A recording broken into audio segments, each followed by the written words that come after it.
Hey, sister. This episode and interview is all about herbal medicine for perimenopause symptoms.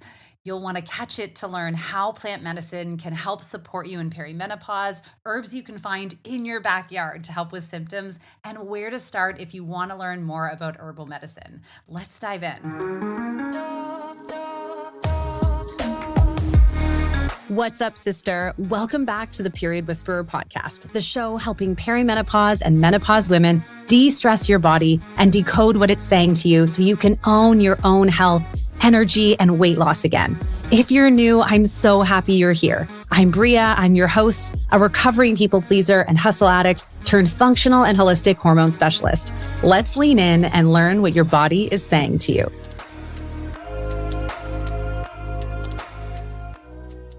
Hey there, sister. Welcome to this episode of the Period Whisperer podcast, and it's a cool one. Although I'm a believer in miracles of Western medicine when needed, I deeply feel like it should be the last resort, since there is so much we can do to heal ourselves naturally through holistic practices that protect our hormones and function, and also to ensure we've done the work so that if we need pharmaceuticals, we've done the work first to have a solid foundation so that our body can receive them and use them and heal from them. We don't get something for nothing, right?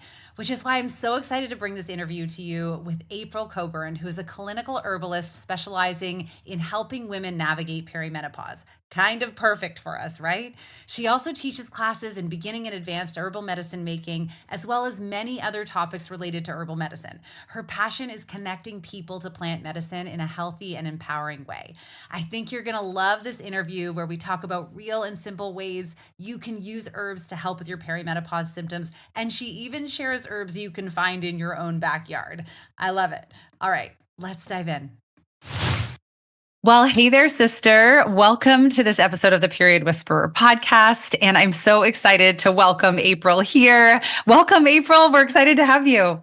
Hi, thanks for having me, Bria. Yeah. Can you tell us a little bit about you? I've been looking forward to this interview for a while. We were talking before we recorded about how long it took to book. So I'm really excited to have you here. This is a topic that I'm very, very interested in myself. And I know from my clients is, absolutely top of mind and growing. But can you tell us a bit about you and how you even came to be an herbalist and maybe even your philosophy around plant medicine?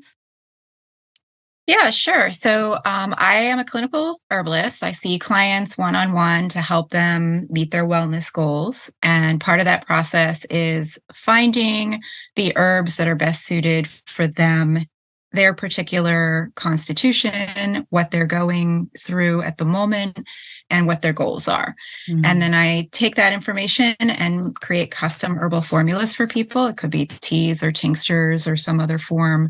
And usually it also includes like lifestyle advice, may include some supplement recommendations as well. But the herbs are definitely the centerpiece of what I do. How did I become an herbalist? It's sort of a long and winding path. I started. I love these. I love long and winding paths. Yeah. I didn't grow up, with a connection to plant medicine at all. My family was very much, pharmaceuticals and doctor's visits and stuff like that. And so much so that I had no real concept in my mind that plants could be used as medicine. So eventually in my 20s, I came to work at a health food store and eventually became the buyer of the herb and spice department. And I realized that the plants, the herbs that people were coming in and paying money for, what we grew up calling weeds, right? And they were bad plants, and we were, trying to eradicate them. And it kind of blew my mind that these plants not only weren't bad, but they were healers, and they were very, very good for us. So I just dived into that. I wanted to learn more, started studying herbalism, really took off down that path. But I didn't become a clinical herbalist till many, many years later, because I ended up having kids and being a stay-at-home mom, and that sidetracked me for a while. now my kids are older and I can put more time and energy into it. Yeah. But I never stopped learning along the way and using them for myself, my family. That's amazing. Obviously, so then when you say you use them for your family, is that sort of your initial journey with your kids when they need things? And I know we're gonna get into this, but no, I'm not gonna ask yet. Sorry, go ahead. You use them for your kids, yeah? Oh yeah. I can't imagine raising kids without having the plant medicine, because it's just so wonderful to have not only that knowledge but that peace of mind that it gives you. That we do see the doctor when there's serious things going on, but for most things, for the common cold or bruises, little things, we can handle them ourselves, usually with plants that are growing right outside of our door, that most people call weeds. So my kids grew up with it. That's so cool. When we say so when you think weeds, or when I think weeds, when I hear you say that, I immediately think dandelions for sure. Mm-hmm. What other, are there other weeds that come to mind that we would know that are powerful herbs when it comes to medicine? Or Oh yeah. I mean, dandelions are sort of everybody knows what dandelions are, right? Yeah. But there's lots of weeds that most people have growing right in their backyards that are amazing medicine. Just to name a few: plantain, that flat, round leaf that is such a nuisance to gardeners. That's amazing medicine. This is Callie. She's cat visitor. She's going to make an appearance. Yeah. Chickweed. What else? Let's see, burdock. There's lots of weeds that we use all the time in herbal medicine. And so when we're talking about herbal medicine, obviously you're talking about herbs and plants and things, but are these things, when you say they're in our backyard, are these things that we can go and pick and use ourselves? Or Yeah. As long as you don't spray chemicals on your yard, right? Yeah. They're there for free. They're growing there right in your backyard for free. And that's when I teach herbal medicine. That's one of the first classes we do, is what are the weeds growing right outside your door that you can get to know now. You don't even have to go out and buy. They're right here. As long as you can identify them, and know what to do with them, you've got medicine. That's so cool. That's amazing. I'm excited now to take one of your classes. Yeah.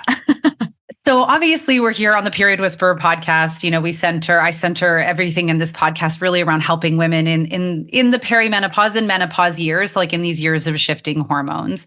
With your clients that are in this range, what do you see happening in perimenopause that herbal remedies can help with? So in herbal medicine, we like to gear everything toward the individual. Mm-hmm. So there are plants that are generally good across the board for most people for certain symptoms, or just for perimenopause in general.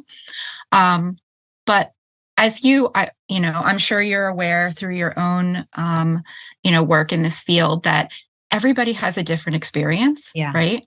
Mm-hmm. And so, some women may have hot flashes. Some women may never experience a hot flash. We're all so unique. We all have different makeups. We have different health histories. We have different things going on in our lives.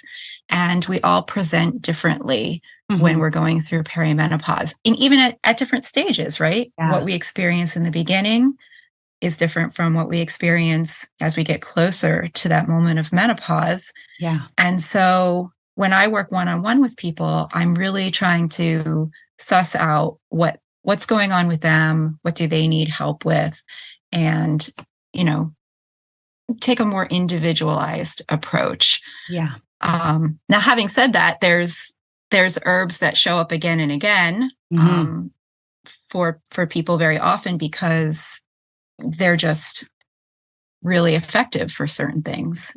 So can we talk about some of the, I know I love following you on Instagram, so I'll make sure to pop that Instagram in the show notes here, because April offers some really great tips specific to this time in our life. But, when we're thinking about some of the most common symptoms of hormone imbalance and these shifting hormones, I know you talk a lot about stress, obviously being part of that culprit. So we recognize that that's a big driver in what throws off the hormones for sure. Right. But Yeah.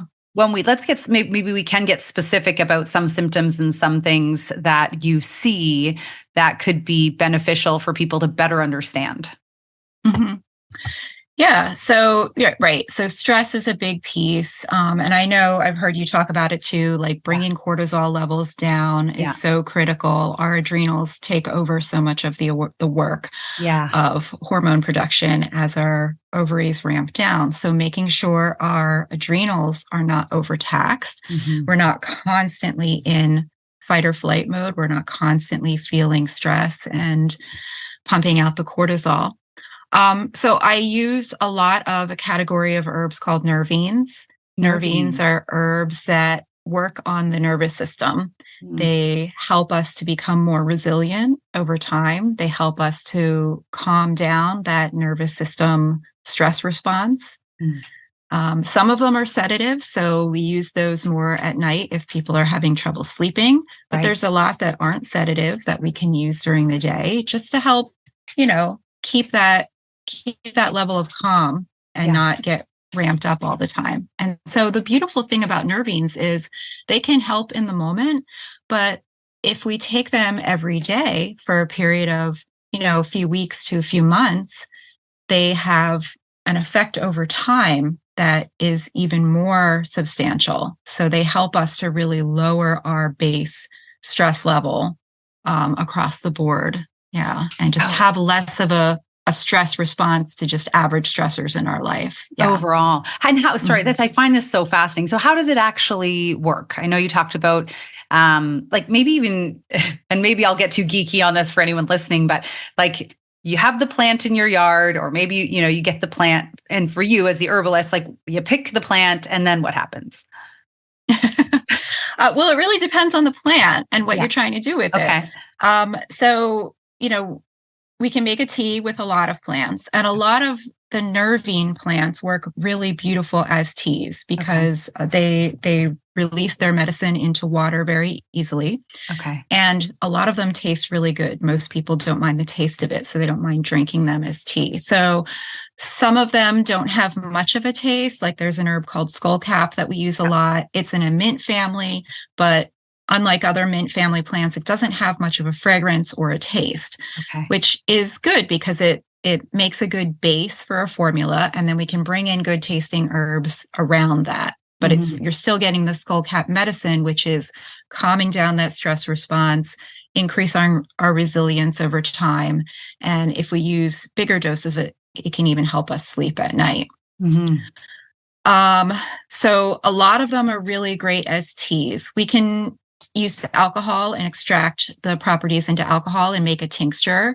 I usually do that with herbs that don't taste very well. And people don't want to drink them as teas so that they can just take it and be done with it. But there's some herbs that also yield their properties to alcohol more than water. So we'll use them as tinctures too.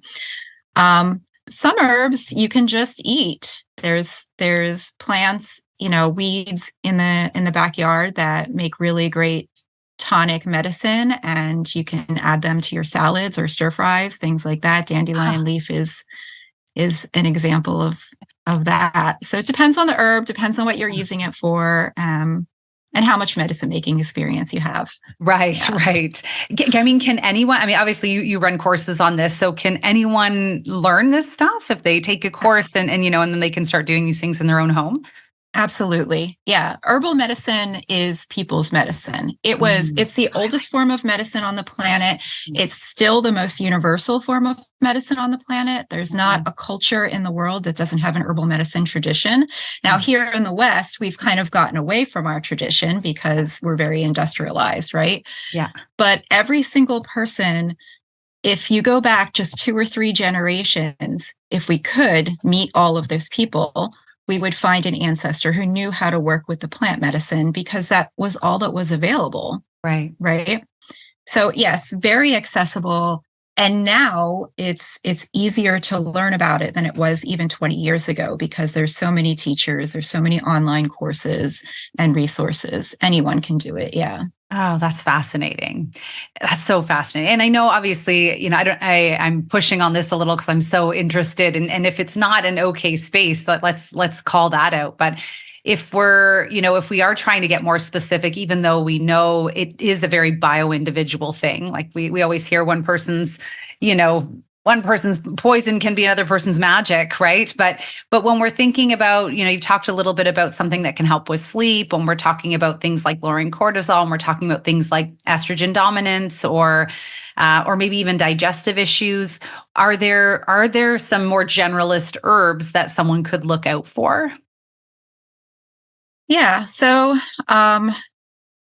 if you're talking about estrogen dominance, Hmm. for example, a lot of times in those early stages in perimenopause, when hormones are really fluctuating wildly, and our estrogen can go up and start wreaking a little bit of havoc on Yeah. our lives.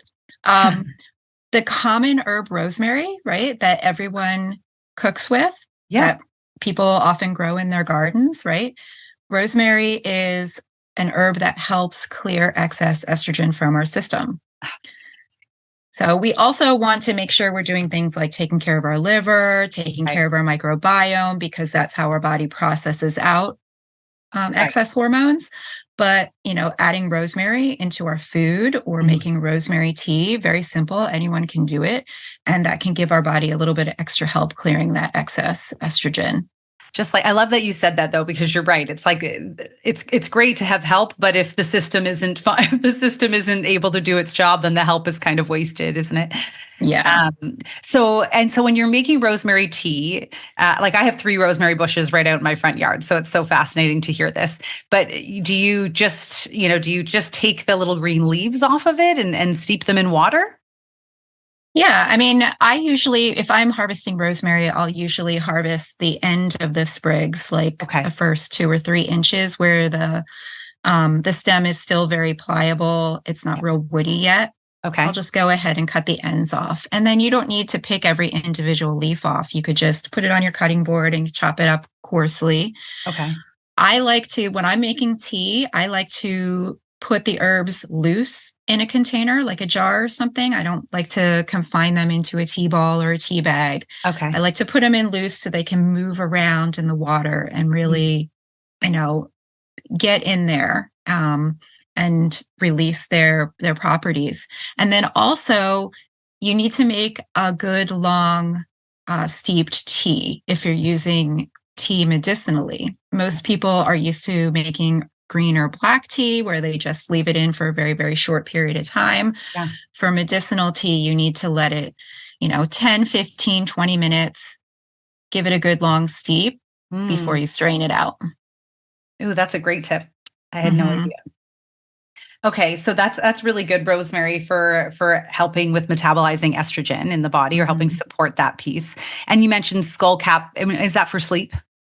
Yeah, Yeah. skullcap. It depends on skullcap is a little bit of a sedative, but it's Hmm. not a super strong sedative. So you can take it during the day at lower doses, Hmm. and that way it works more of like a nervous system tonic to Mm. help keep our stress level down. Right. And then if you take a higher dose at night, it can help you sleep as well. It's not as sedative as some other herbs that we would use just at night. Just for night and sleeping. Yeah. And what are some herbs that you would recommend at night for people who are really struggling with staying asleep? And Hmm.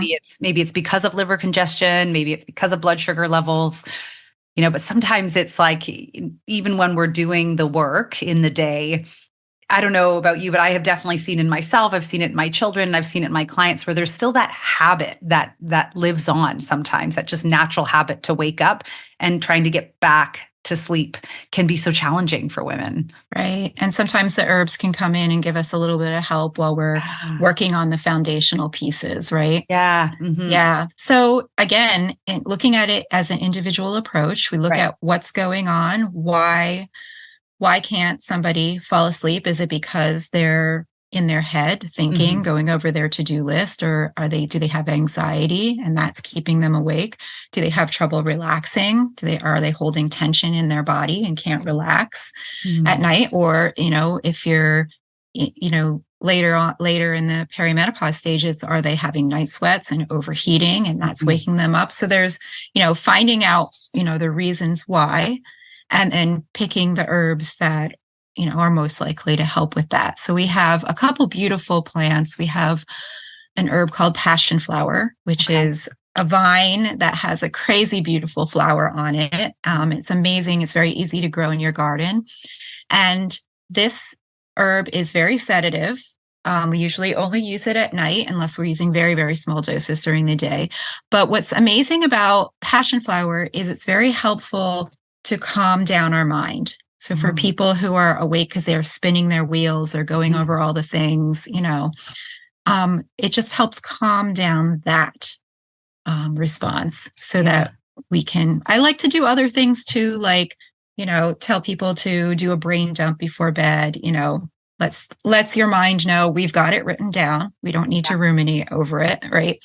But then the passion flower can help calm down that mind as well. I like that. It really is a holistic approach, isn't it? It's like, let's look at all the ways that we can improve on this piece and use the herb as that helper. Yeah. Yeah. I like to remind people, the herbs are here to help us, but they don't like doing all the work. They like to be more of like, okay, our partners in this, right? Yeah. And so if we show them, okay, I am working on it. I am working on my foundations. I'm working on my mental health and all these things, but I could use your help too.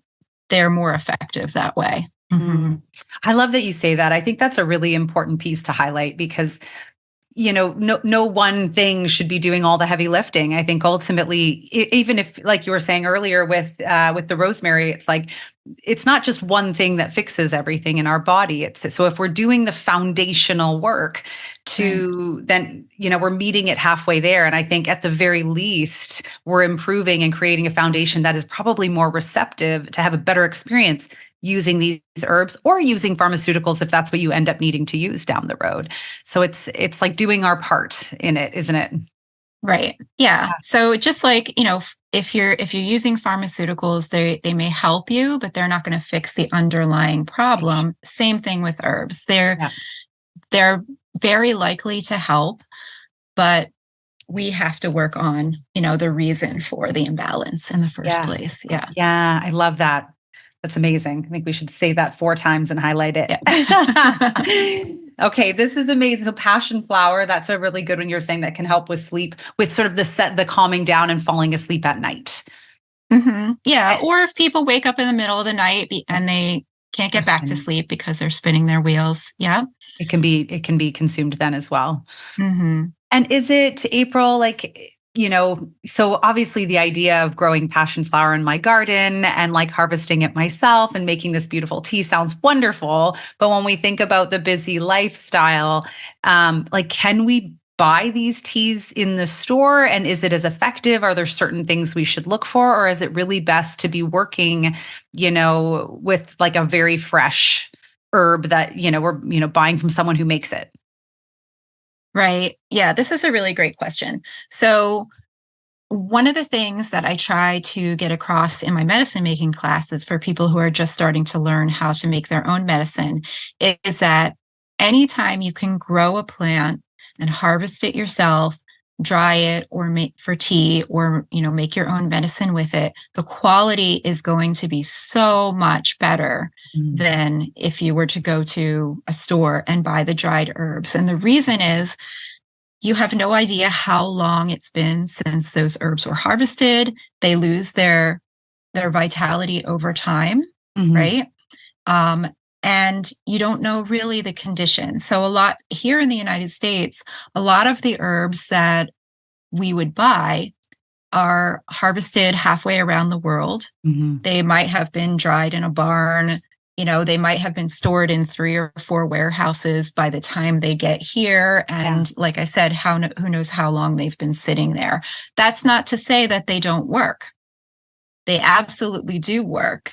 But if anything that you grow, harvest yourself and use is going to be much higher quality. And likewise, if you don't grow your own, if you find a local, herb farmer in your area to buy from, that's the second best. Mm. So there's a lot more herb farms now than there used to be 20 years ago. And it's usually not that hard to find one, even if you have to get it shipped to you. Yeah. I'm totally going to Google local herb farmer when we get off this interview. Yeah. I'm so curious because I live in the desert. I live in Arizona. So things aren't the same growing. We have sun all year long, which is really wonderful, but, we don't have even the same grass and we shouldn't in some areas. So it's, I think that kind of leads me and you're in the winter. And I know like I have a lot of people that live in parts of the world that have dead of winter here that listen. And so growing outside isn't always possible. Like, is it possible to do our herb growing inside?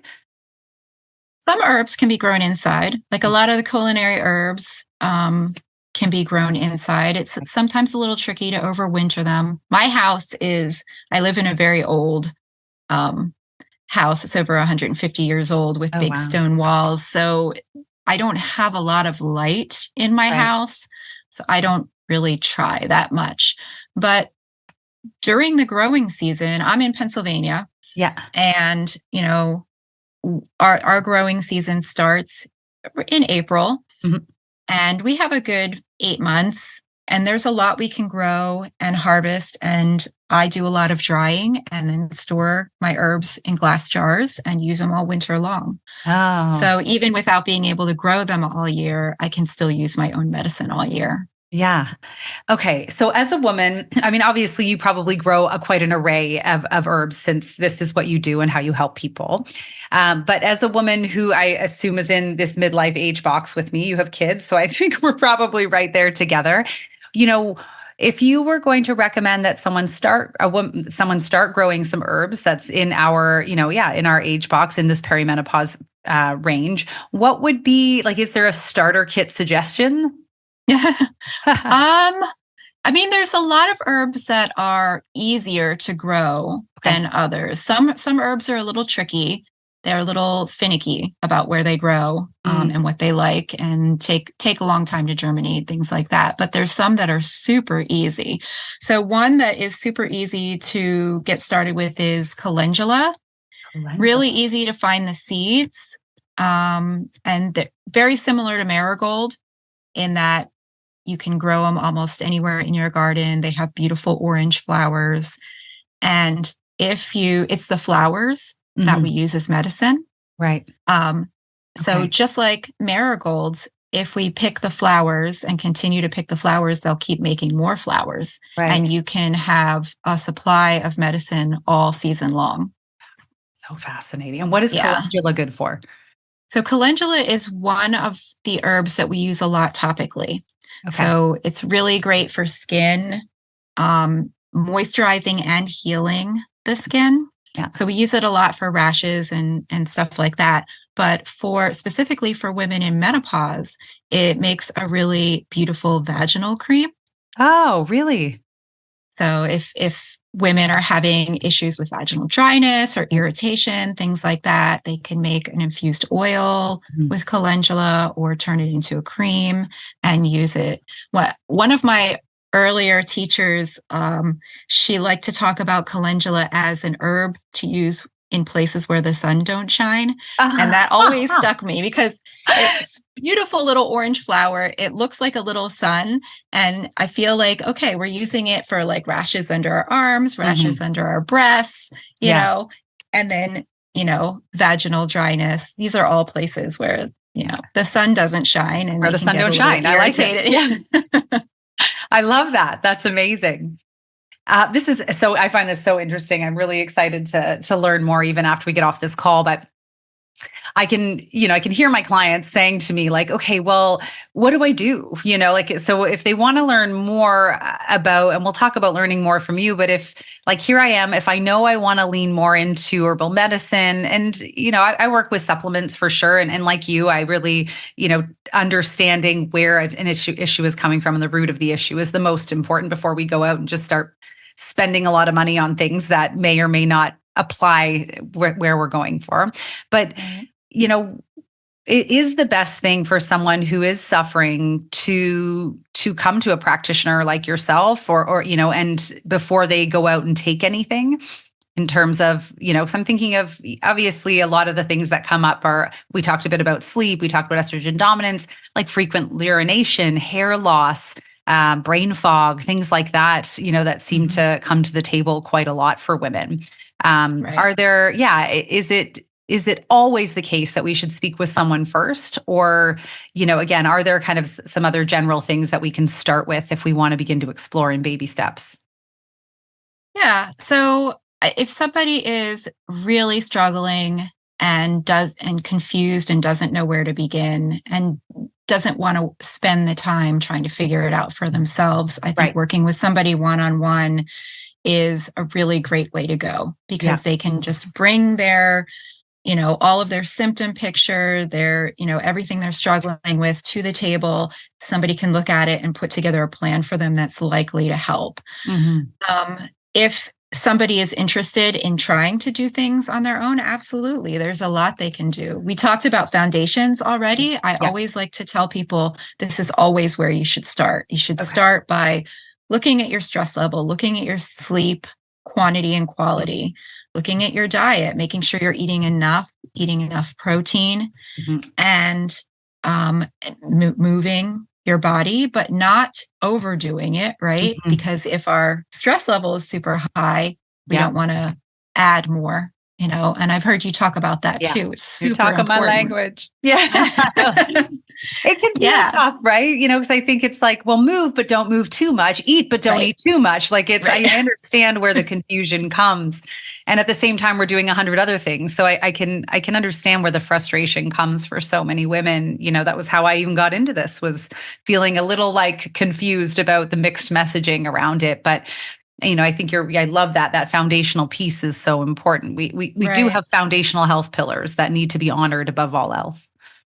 Yeah. And I think another critical thing, and that might help with the confusion, is that a lot of times we're not listening to our bodies, right? We get to this point in our life, and usually we're running at full speed. We have kids, we have a job, we have the house to manage. Some of us have aging parents. We have so much on our plates.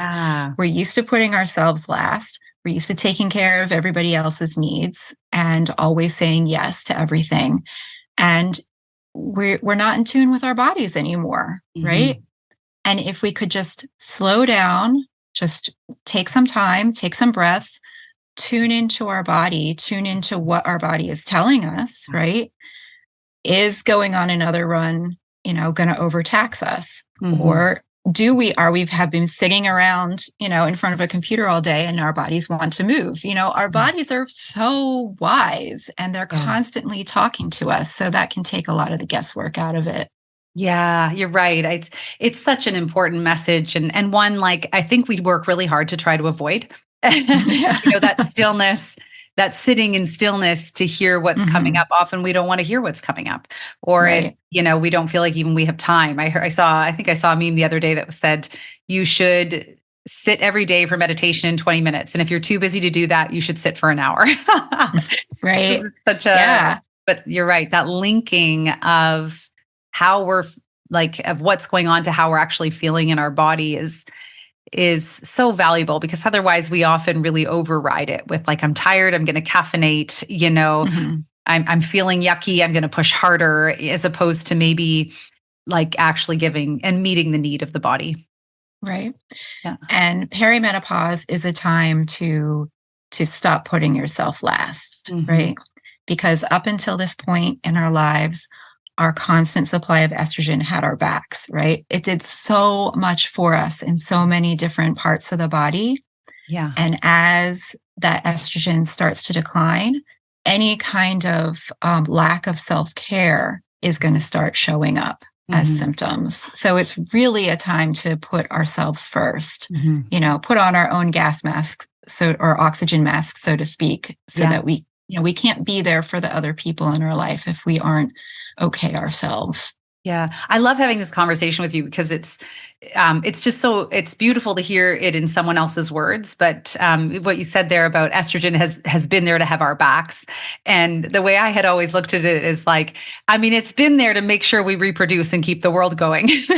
But one way or another, so that's probably a kinder way of looking at it, that it's been there to support us, not override our own things. But so thank you for that. That's a beautiful perspective. But one way or another, you're right. Like, this is our time for our second spring. And it is the universe's time to say, like, hey, it's time for you to focus on you, to honor, the integrity of what's there, and to call on the help of others since you've done your part. Absolutely. It's Yeah. really beautiful. Yeah. What do you love to take day to day for your general health and support in your herbs? Do you have like an herb routine? Oh, for myself personally? Yeah. So let's where I'm at on Mhm. my perimenopausal journey, right? I am still very much in the wild fluctuation Right. stage. Mhm. The early stages. Yeah. So I'm approaching my 50th birthday, Okay. and I'm still having regular periods. My periods have actually gotten closer together, Yeah, that's which is normal. fun. Super fun, right? You're Yeah. like, oh, great. Not only do I not know when it's coming, but it's coming more often. Hmm. Yeah. And I tend to have heavy periods because I have some uterine fibroids, Hmm. which is not unusual for women in our age group. Yeah. And they're not at a place right now where, surgery is needed. So just, managing them myself. Hmm. And so I have an herb routine that I use when I'm menstruating that helps to keep my blood from my blood flow down. So I have an an herbal tea formula that I drink to keep my periods from becoming too heavy. Hmm. And then during the rest of my cycle, I have a formula that I have for myself that helps to manage that estrogen dominance Right. piece. Hmm.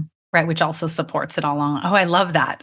So there's lots we can do, it sounds like, as women in this age range, not just for relief, but for prevention, for maintenance, like the whole shebang, we'll call it, all the way along. Yeah. That's amazing. Yeah. And I'm expecting to have to change my routine Yeah. in the next couple of years as things start to change for me. Yeah. And again, that really speaks to that. Like, as we learn to slow down and pay attention to ourselves, then that ebb and flow of the changes becomes a lot easier. And then we're not, 10 steps behind. We're kind of working with it and on it to stay on top of it before things get too messy. Right. Yeah. If you can know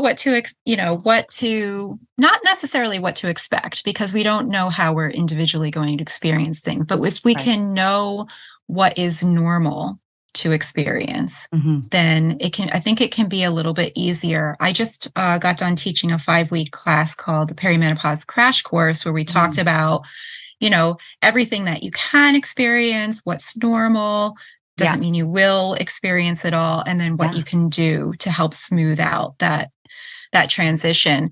And some of the biggest feedback I got from that was women saying, it just is such a relief just to know that everything I'm experiencing is normal, Yeah. and I think about that, like, we don't talk about it enough. This is why your podcast is so important, and Yeah. other people are doing this work because it needs to be talked about more. Oh, Women need to know that it's a normal experience. What they're experiencing is normal. yeah. There are things you can do to help. Yeah. Yeah. And of course, what's common but not normal, so that we can Right. recognize that difference. And you're right, it can feel like a very lonely time. I mean, if you think about it, especially if you're in a hetero relationship, I mean, nobody gets it around you. I mean, your tight knit little ecosystem of a family, like, if as a woman, if you're in a hetero relationship, your husband's not going to get it, your kids are not going to Right. get it, your mom can't remember it. Right. So, you know, maybe you have a sister, but again, as you say, everything presents differently. And even in our friendships. So, even just having it be a conversation that's not just, oh, my hormones, but more like, Right. hey, this is what I'm going through. You know, how are you feeling? I think is such a beautiful part of what helps us normalize and have this conversation more openly. Right. Yeah. And I think you brought up a really good point in that it is starting to be talked about more publicly, but there's usually this piece of like, I have to go through this. It is what it is. Yeah. But there's also this other way of looking at it that it can be really empowering. It can be really freeing, right? Because you're going through this transitional period. And what it's asking you to do is put yourself first. Yes. It's asking you to stop putting off taking care of yourself. And that can be hard for a lot of us. But once we learn how to do that, then it can be freeing. It can be empowering. And then when we get to the other side, oh my goodness, there's so much, there's a whole nother stage of our life waiting for us. Yeah. Right. Yeah. I know we get to this and we're like, oh, I'm getting older, but it's like, come on, if you're in your 40s, we know women live longer than men. Like we've got in a wonderful scenario, another 40 plus years to go. Like that's a lifetime to thrive and accomplish things. So I love that you said that, because I really think that is the lens that we want to look at this. Is it's the universe's time to tap us on our shoulder and be like, hey, now, okay, it's time. And yes, it's uncomfortable. It's uncomfortable to prioritize ourselves when we haven't, but also because often we don't even know what makes us happy. Often we don't even know. And that's a hard conversation to have with ourselves. Like, what do I like? What don't I like? I can't remember. I don't just love watching my kids' sports games all the time. Right. Like, what are the things that bring me joy? Like we make the most of where we're at. But I think I love the work you do, April. It's so beautiful. And you've given us so much. You've given us so much today, but especially I feel very inspired to learn more in this area and empowered to work on that self-healing, and that there's tools out there. So thank you so much. I really appreciate you. Oh, thanks for having me. Yeah. So what is the best way? And of course, I'll put everything in the show notes, but what is the best way for women who are listening, who want to learn more about this and connect more with you? So you can go to my website, nettlejuice.com. Everything is there. Yep. Yeah. And right on the landing page, there's a button to subscribe to my newsletter. So on my newsletter, that's where I let everybody know about classes coming up, things that I'm offering. And if you subscribe, you get a free ebook on herbs for sleep. So we talked about a couple of them today, but I talk about a whole lot more in the ebook. Oh, I love that. You know what? I'm going to share this right now with my Midlife Mojo crew, because I know sleep it's one of those things, right? That is not, it's like trying to hold sand really tightly in your hands. It's like the more you time to try to control your sleep, the less it gets there. So frustrating. So I'm so excited. I'm going to go subscribe now. So I'll pop all of that in the show notes here, but I'm really grateful for this conversation. Thank you so much for all your knowledge and the work you're doing, how you're helping women. And I think we're going to have to do this again sometime. That'd be awesome. Awesome. All right, sisters, you now know so much more. If you were like me and in the dark, you know so much more about how herbal medicine can help you, where to go for help. Reach out to April, check out her website and sign up for that newsletter, and follow her on Instagram. She's got some really great stuff there. We will, I hope you go out, be more in your life and not just less on a scale, and we'll catch you next time. Thank you so much for joining me on the Period Whisperer podcast. If you liked this episode, take 30 seconds right now to write a review on iTunes, and then reach out to me directly on Instagram at Bria_period_whisperer, and message me there with a screenshot of your review. As a thank you, I will give you a customized free hormone audit to get you on your way to the best health of your life in midlife.